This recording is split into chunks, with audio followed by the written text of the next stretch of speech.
వెతలు తీరును కృపలు దొరుకును సాటి లేనిది యేసుని నామం యేసునామమే మధురం మదిలో తలచిన ధన్యం యేసునామమే మధురం. ప్రభువునందు ప్రియమైన దేవుని బిడ్డలారా, దేవుని యొక్క వాక్యము ధ్యానించే ముందు ఒక మాట.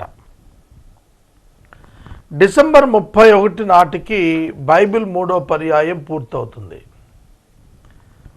జనవరి 1 నుండి మరలా ఆదికాండం ప్రారంభిద్దాం. ఈ పర్యాయం తెలుగు భాషతో పాటు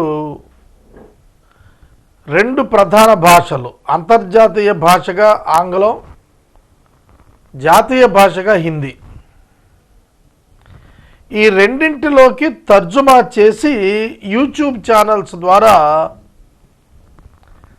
ప్రసారం చేయాలి అనేది ఆలోచన.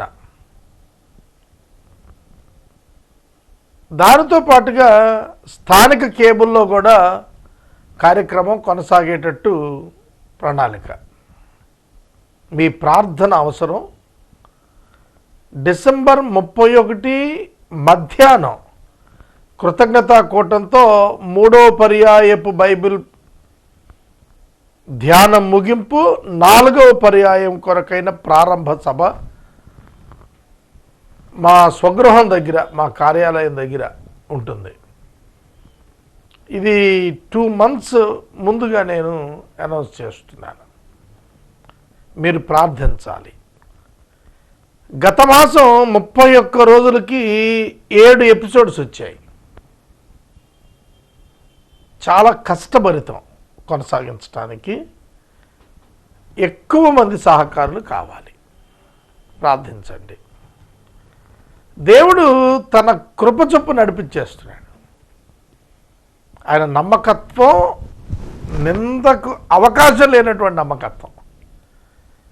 I have experienced it. కనుక ఆయన స్తుతిస్తున్నాను. యోహాను మొదటి పత్రిక మనం ఈ దినం మ్యాక్సిమం ముగించేస్తాం. ఇంకా ఏదైనా ఇంపార్టెంట్ ఉంటే ఒకరోజు కొనసాగుతుంది అంతే. 2 యోహాను, 3 యోహాను, తర్వాత యోధా పత్రిక, ఆ తర్వాత బుక్ ఆఫ్ రెవల్యూషన్. యోధా పత్రిక 1 అధ్యాయమే, యోహాను 2వ పత్రిక 1 అధ్యాయమే, యోహాను 3వ పత్రిక కూడా 1 అధ్యాయమే. సో కాబట్టి యాంపుల్ ఆఫ్ టైం మనకి ప్రకటన గ్రంథానికి దొరుకుతోంది. ప్రకటన గ్రంథంలో కూడాను మొదటి 4 అధ్యాయాలే సందేశం, తర్వాత నుంచి తీర్పులే.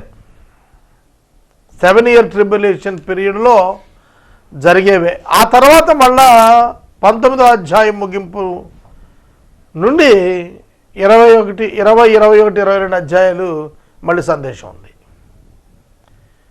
కాబట్టి డిసెంబర్ 31కి కంఫర్టబుల్గా మనం విత్ క్రిస్మస్ మెసేజెస్ కంప్లీట్ చేసుకోగలుగుతాం.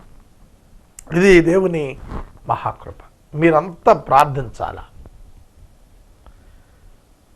మీరు వాక్యం వింటున్నారు. ఈ వాక్యం 18 ఏళ్లగా కొనసాగుతోంది. ఇది చిన్న విషయం కాదు. ప్రపంచంలోనే 120 క్రైస్తవ దేశాలు ఉన్నప్పటికీ కూడాను అత్యధిక ఆధునికమైనటువంటి సాంకేతిక పరిజ్ఞానంతో వచ్చిన టెలివిజన్లో ఆదికాండం మొదలు ప్రకటన వరకు ఏ భాషలోనూ ఏ దేశస్థుడు కూడా బైబిల్ని ధ్యానం చేసి ప్రసారం చేయలేదు. ఇది ప్రపంచంలోనే ఏకైక కార్యక్రమం. గిన్నెస్ బుక్ దాన్ని అంగీకరించి టైటిల్ ఇచ్చింది. ఆ టైటిల్ని ఫుల్ఫిల్ చేస్తూ సమాచారం ఇస్తే సర్టిఫికెట్ వస్తుంది. కాబట్టి ఈ దైవ కార్యక్రమాన్ని కొనసాగించడానికి మీ అందరి యొక్క హస్తాలు కావాలి. Let us all join our hands together. ప్రార్థన చేస్తాను. మమ్మల్ని మిక్కిలిగా ప్రేమిస్తున్న తండ్రి, వందనాలు, స్తోత్రాలు. నేటి వాక్య ధ్యానం ద్వారా మాతో మాట్లాడండి. యేసు నామమున ప్రార్థిస్తున్నాము తండ్రి, ఆమేన్. ప్రియమైన దేవుని బిడ్డలారా, యోహాను వ్రాసిన మొదటి పత్రిక 5వ అధ్యాయము, అనగా చివరి అధ్యాయము మీ ఎదుట ఉంచుకోండి. ఇందులో 3వ వచనంలో ఒక మాట, నేను నిన్న చదివిన భాగంలో నుండి ఒక మాట వివరణ ఇస్తాను. ఆయన ఆజ్ఞలు భారమైనవి కావు. ఆయన ఆజ్ఞలు భారమైనవి కావు. His commandments are not burdensome.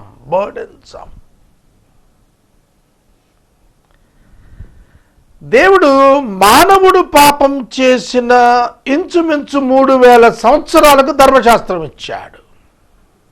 జాగ్రత్తగా వినండి. ధర్మశాస్త్రం ముందు కాదు, పాపమే ముందు. ఆదాము పాపము చేసిన తరువాత ఆదాము వయస్సు లెక్కించబడింది. ఆదాము నుండి అబ్రహాముకు 2000 సంవత్సరాలు, అబ్రహాము నుండి మోషేకి 600 సంవత్సరాలు, 650 సంవత్సరాలు. కాబట్టి ఇంచుమించుగా 2700 సంవత్సరాల తరువాత దేవుడు ధర్మశాస్త్రం ఇచ్చాడు. ఒక్కటి గుర్తుపెట్టుకోండి, ధర్మశాస్త్రం అందరికీ కాదు. ఇదేంటి లిటిగేషన్? అవును, ధర్మశాస్త్రము దేవుని సంబంధితులైన పిల్లలకే. ధర్మశాస్త్రము దేవుని ప్రజలకు దేవునికి మధ్య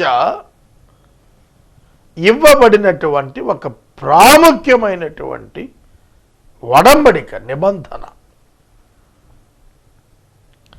ఇది దేవుడు తన ప్రజలతో చేశాడు. కనుక ప్రపంచంలో అప్పటికే ఉన్న అనేక జాతుల ప్రజలు వారి వారి దేవతలను, వారి వారి ధర్మాలను కలిగి ఉన్నారు. యూదులు మాత్రమే ధర్మశాస్త్రాన్ని కలిగి ఉన్నారు. ఎందుకంటే దేవుడు వారికి మాత్రమే తన వాగ్దానములు, తన ప్రత్యక్షతలు, తన ప్రవక్తలను ఇచ్చాడు, ఎవరికి కాదు.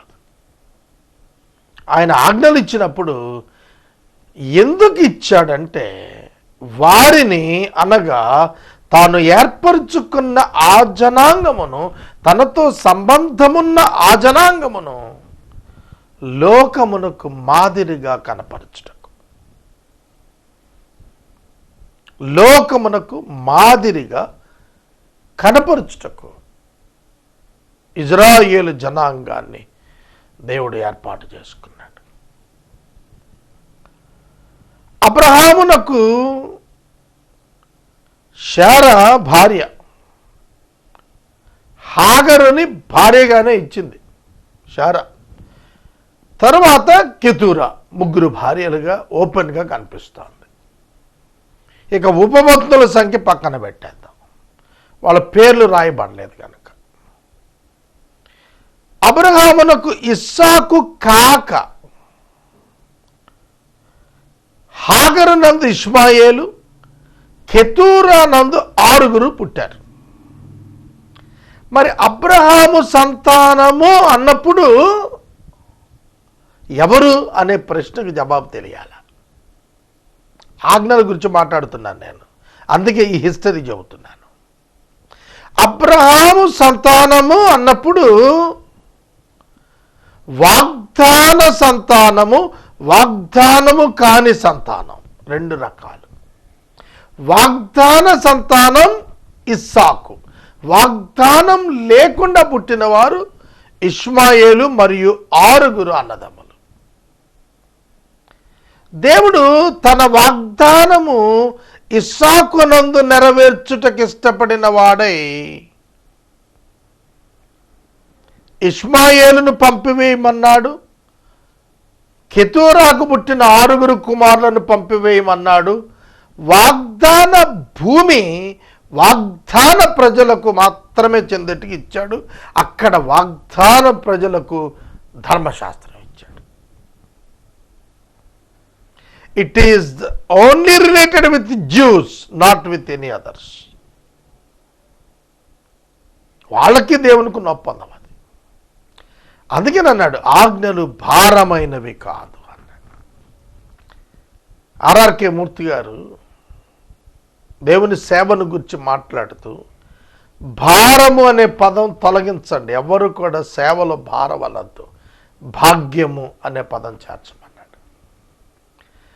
దేవుని ఆజ్ఞలు పాటించిన ఎడల మీలో ఎవడు పేదవాడు అని అడిగాడు ద్వితీయ ఉపదేశకాండంలో. ప్రతివాడు సంపన్నుడే, ఎందుకంటే నిన్ను వలె నీ పొరుగు వారిని ప్రేమించటం. నీకు 2 ఉంటే 1 లేని వాడికి ఇచ్చినప్పుడు వాడి యొక్క బలహీనతను బట్టి కాక నీ బలాన్ని బట్టి వాడు దీవించబడతాడు. అదే అబ్రహాముకు దేవుడిచ్చిన దీవెన. నీవు నీ సంతానం ఇతర భూమి మీద ఉన్న మనుషులందరికీ వారంతా దీవెనవుతారు అన్నాడు. They will become the blessing. వాళ్ళు దీవెన పొందటం కాదు, వాళ్ళు దీవెనగా మారిపోతారన్నాడు. దీవెనగా మారిపోతారన్నాడు. కనుక ఆజ్ఞలు భారమైనవి కాదు. ఎప్పుడో తెలుసా? ప్రేమ ఉంటే. ఒక తండ్రి తన బిడ్డలను ప్రేమిస్తాడు. తన దగ్గర ఉన్న డబ్బంతా కూడా ఆ బిడ్డలకు ఇచ్చేయటానికి, ఇచ్చి ఒంటరిగా రిక్తాస్తాలతో ఉండటానికి ఎన్నడూ కూడా చింతించడు. నా స్థితి ఎట్లా అనే ఆలోచన చేయడు ఏ తండ్రి కూడా. బిడ్డలకు తన యొద్ద ఉన్నది అంతా ఇవ్వటానికి ఇష్టపడి ఇస్తాడు. ప్రేమ ప్రేమ లక్షణమే ఇచ్చుట. ప్రేమ యొక్క లక్షణమే ఇచ్చుట. ఈ ఇచ్చుట అనే లక్షణం సమాజాన్ని సమతుల్యతలో నిలుపుతుంది. అందుకే భారతదేశపు ప్రతిజ్ఞలో భారతదేశము నా మాతృభూమి, భారతీయులందరూ నా సహోదరులు, నేను నా దేశమును ప్రేమిస్తూ ఉన్నాను అని మనల్ని చెప్పమన్నారు. ప్రతిరోజు కూడా భారతీయులందరూ మన సహోదరులు అయితే why the people are under the poverty line? ఆలోచించండి. కనుక ధర్మశాస్త్రం పాటించిన ఇశ్రాయేలీయుల జీవితాలు ఏ విధంగా ఉన్నాయి, అన్యులుగా ఉండి మామూలుగా మనం ఇలా ఉందాం అలా ఉందామని చెప్పుకున్న వాళ్ళ బ్రతుకులు ఏ విధంగా ఉన్నాయి. అందుకనే యోహాను యేసుక్రీస్తును కలిగిన వారి యొక్క జీవితాల్లో ఉండే వ్యత్యాసాన్ని ఆయన మాట్లాడుతూ వారు దైవ ఆజ్ఞలు సులువుగా పాటించగలుగుతారు అని అన్నాడు. దేవుని ఆజ్ఞలు సులువుగా పాటించగలుగుతారు. అవును, భారమైనవి కాదు. ఎప్పుడు? ప్రేమ వలన. ప్రేమ వలన. ఒక బరువైన వస్తువును మనం 10 మంది లేపలేని వస్తువుని నీళ్ళల్లో కనుక వేస్తే అది తేలుతుంది. నీటిలో దాని యొక్క బరువు మనకు తెలియదు. నీటిలో దాని యొక్క బరువు మనకు తెలియదు. ప్రియమైన దేవుని బిడ్డలారా, దేవుని యొక్క వాక్యం మనకి ఏం జ్ఞాపకం చేస్తోంది? నీటిలో ఒక బరువైన వస్తువు ఎలా తేలుతుందో, యేసుక్రీస్తు యొక్క ప్రేమను అనుభవించిన వాడు, యేసుక్రీస్తు యొక్క ప్రేమను పాటించుతూ ఉన్నవాడు అంత సులువుగా జీవితాన్ని గడుపుతాడు. అంత సులువుగా జీవితాన్ని గడుపుతాడు. సహోదరుడా, సహోదరి, దేవుని యొక్క వాక్యాన్ని మనం గమనించినప్పుడు మన జీవితాల్లో శ్రేష్టమైనటువంటి దీవెన పొంది ఉన్నామని మనకు అర్థమవుతుంది. ఆయన ఆజ్ఞలు మనకు భారంగా ఉండవు. పరిశుద్ధత పాటించుట మనకు కఠినం అనిపించదు, ఆహ్లాదంగా ఉంటుంది. ప్రత్యేకంగా జీవించటం మనకు దీవెన అనిపిస్తుంది, భారం అనిపించదు. ఏదో కోల్పోయామనిపించదు, ఎంతో పొందామని అనిపిస్తుంది. దేవుని కలిగిన వారు, నీతి జీవితం కలిగిన వారు, వారికి ఏ కొరత ఉన్నా ఆ కొరతలో వాళ్ళు ఏం చెప్తారంటే వి గాట్ ఎవ్రీథింగ్, మాకంతా ఉందని చెప్పగలుగుతారు. అది గొప్పదనం. కనుక నేను బిషప్స్ కౌన్సిల్ నేషనల్ చైర్మన్గా నేను చాలా పేదవాడిని. Comparing with other bishops, top people ఉన్నారు. వాళ్లకు నేను డబ్బు ఖర్చు పెట్టాను. వాళ్ళ నుంచి పైసా తీసుకోకుండా బిషప్స్ కౌన్సిల్లో 10 lakhs of rupees కంటే ఎక్కువ జనరేట్ చేసి నేను సేవా కార్యక్రమాలు చేశాను.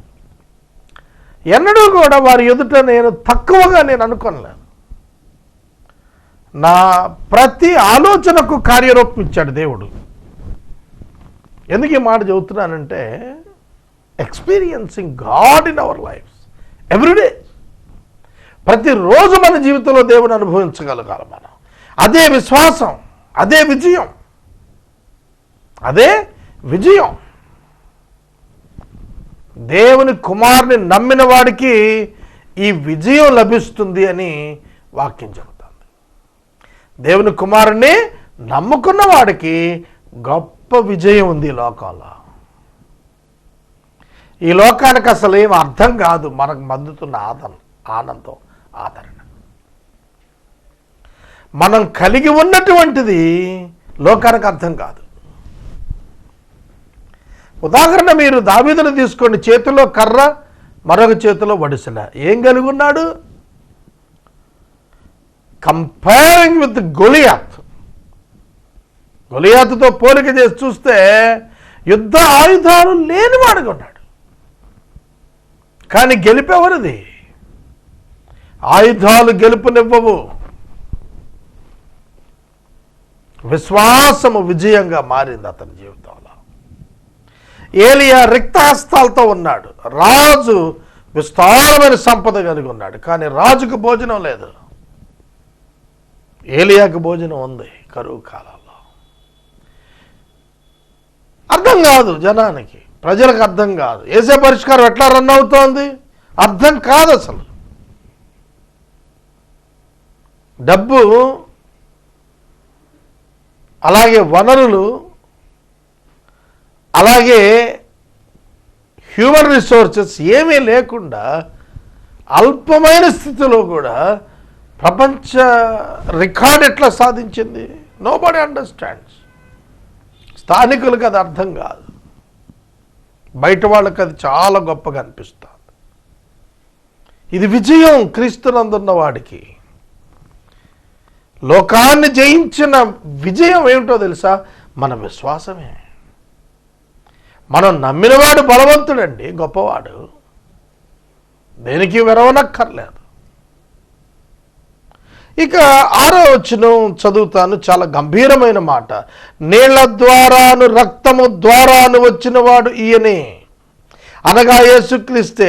ఈయన నీళ్లతో మాత్రమే కాక నీళ్లతోనూ రక్తముతోనూ వచ్చెను. ఈ పదం, ఈ వచనం చాలా కాంట్రవర్షియల్గా, అర్థం కాందిగా భావిస్తారు చాలామంది.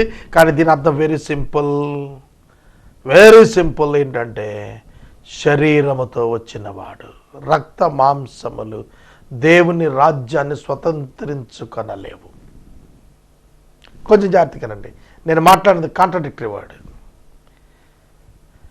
దేవుడు దేవుని వాక్యమును శరీరమును ధరింపచేసి పంపాడు. నీళ్లతో రక్తముతో వచ్చిన వాడు అనగా physical body and the blood, physical blood, ఆ రెండింటితో వచ్చిన వాడు యేసుక్రీస్తే. ఆత్మ సత్యము గనుక సాక్ష్యం ఇస్తున్నవాడు ఆత్మ. ముగ్గురు ఆత్మ, నీళ్లు, రక్తము అనగా యేసుక్రీస్తు ప్రభువు యొక్క ప్రాణము, ఆత్మ, శరీరము దేవునితో కలిసి సాక్ష్యమిస్తున్నారు. తండ్రి, కుమార, పరిశుద్ధాత్మ దేవుడు ఏకమై యేసుక్రీస్తు పంపించబడిన దైవమని సాక్ష్యమిస్తున్నారు. ఆత్మ, నీళ్లు, రక్తము ఈ ముగ్గురు ఏకీభవించారు. ఎందుకన్నా అంటే ముగ్గురి సాక్ష్యము అంగీకారం. దేవుని సాక్ష్యము బలమైనటువంటిది. తండ్రి, కుమార, పరిశుద్ధాత్మ దేవుడు యేసుక్రీస్తును గురించి బహిరంగంగా 2 పర్యాయాలు ఈయన నా ప్రియ కుమారుడు, ఈయన యందు నేను ఆనందిస్తున్నాను అని ఆయన బప్తిస్మ సమయంలో పరిశుద్ధాత్ముడు శరీరమున పావురముగా ఆయన మీద వ్రాలి మరి ఆకాశం నుండి శబ్దం రావటం చూసి అక్కడ ట్రినిటీగా అనిపిస్తుంది. కుమారుడు యేసుక్రీస్తు, పరిశుద్ధాత్ముడు పావురాకారము, పరలోకము నుండి దేవుడు మాట్లాడాడు. అలాగే రూపాంతర పర్వతం మీద ఈయన నా ప్రియకుమారుడు, ఈయన యందు నేను ఆనందిస్తున్నాను, ఈయన మీతో చెప్పింది చేయండి ఆజ్ఞ ఇచ్చాడు. అక్కడ కూడా దేవుడు తన యొక్క చిత్తాన్ని బయలుపరిచి ఏకీభవించి సాక్ష్యం ఇచ్చాడు. దేవుని కుమారుని యందు విశ్వాసం ఉంచువాడు అంటే మనం నమ్ముకున్న వాళ్ళం, యేసుని నమ్మిన వాళ్ళం, మతాన్ని పుచ్చుకున్న వాళ్ళు కాదు. మతాన్ని చాలామంది పుచ్చుకుంటారు. బీసీసీ సర్టిఫికేట్ కొరకు, ఉద్యోగాల కొరకు, రిజర్వేషన్స్ కొరకు, సీట్ల కొరకు. వాళ్ళు కాదు. అది పెళ్ళిళ్ళ కొరకు కొంతమంది మతాలు పుచ్చుకుంటారు. అది కాదు. ఇది యేసు క్రీస్తు నందు విశ్వాసం ఉంచినటువంటి వాడు ఈ బలమైన సాక్ష్యం తన లోపల కలిగి ఉన్నాడు. ఎక్కడ? Inside the heart. సో దేవుడు మనకు నమ్మిన వారికి ఏమని సాక్ష్యం ఇస్తున్నాడు? దేవుని కుమారుడు దేవుడు అని సాక్ష్యం ఇస్తున్నాడు. ఎవరికి? Only for believers. అదీ కాక హృదయములో ఎవరైతే యేసుని నమ్మారో వారి హృదయములో మాత్రమే ఈ సాక్ష్యం ప్రతిధ్వనిస్తోంది, బయట కాదు, లోకంలో కాదు. విశ్వాస యొక్క అంతరంగంలో క్షణక్షణం ఈ సాక్ష్యం ధృవీకరించబడుతోంది. అర్థమవుతుందా?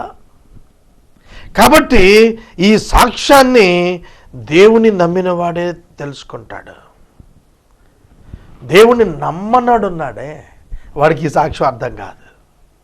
ఎందుకంటే దేవుడిచ్చిన సాక్ష్యాన్ని వాడు నమ్మినవాడు కాదు కనుక వాడు దేవుణ్ణి అబద్ధికుని చేసేసాడు. దేవుణ్ణి అబద్ధికుని చేసిన వాడు అవుతాడు. దేవుడు సాక్ష్యం ఇస్తే, దేవుడు ఇచ్చిన సాక్ష్యాన్ని నమ్మకపోతే దేవుణ్ణే అపనమ్మకస్తుడిగించినట్టు. అసలు మానవ పాపం ఇదే. దేవుణ్ణి నమ్మకపోవటమే పాపం, అవిశ్వాసమే పాపం. కనుక దేవుని నమ్మని వాడు ఆయన కుమారుడు గురించి ఇచ్చిన సాక్ష్యాన్ని నమ్మలేదు కనుక దేవుడిని అబద్ధికునిగా చేశాడు. ఆ సాక్ష్యం ఏమిటంటే దేవుడు మనకు నిత్య జీవం దయచేశాడు. ఆ జీవము యేసుక్రీస్తులో ఉంది. కొలస్సీ పత్రిక 3వ అధ్యాయం మీకు అర్థమైతే, కొలస్సీ పత్రిక 3వ అధ్యాయం మీకు అర్థమైతే చాలా స్పష్టంగా తెలుస్తుందండి. తండ్రి అయిన దేవుడు కుమారుని యందు నివసిస్తున్నాడు. కొలస్సీ పత్రికలో చాలా స్పష్టంగా మనకు అర్థమైంది. తండ్రి, కుమార, పరిశుద్ధాత్మలు యేసుక్రీస్తు ప్రభువు శరీరంగా మానవులకు కనబడుతున్నప్పుడు ఆ ప్రభువు నందు ఉండి ప్రత్యక్షమయ్యారు. అదే క్రైస్తవ మర్మం. ఈ ఒక్క సింగిల్ వర్డ్ నమ్మిన వాడే రక్షించబడతాడు. దీన్ని నమ్మని వారందరూ దేవుణ్ణి అబద్ధికం చేసిన వాళ్ళు అవుతారు. అది మనం తెలుసుకోవాలి. నిత్య జీవం యేసుక్రీస్తులో ఉంది. దేవుడు జీవాన్ని యేసుక్రీస్తునందుంచి మనకిచ్చాడు. యేసు అక్కర్లేదు, మాకు జీవం కావాలంటే దొరకదు. యేసును నమ్మిన వాడికే జీవం.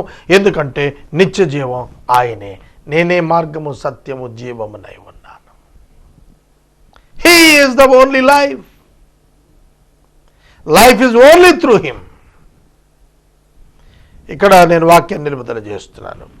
జీవము ఆయన యందే, ఆయనను అంగీకరించిన వాడు జీవము కలిగినటువంటి వాడు.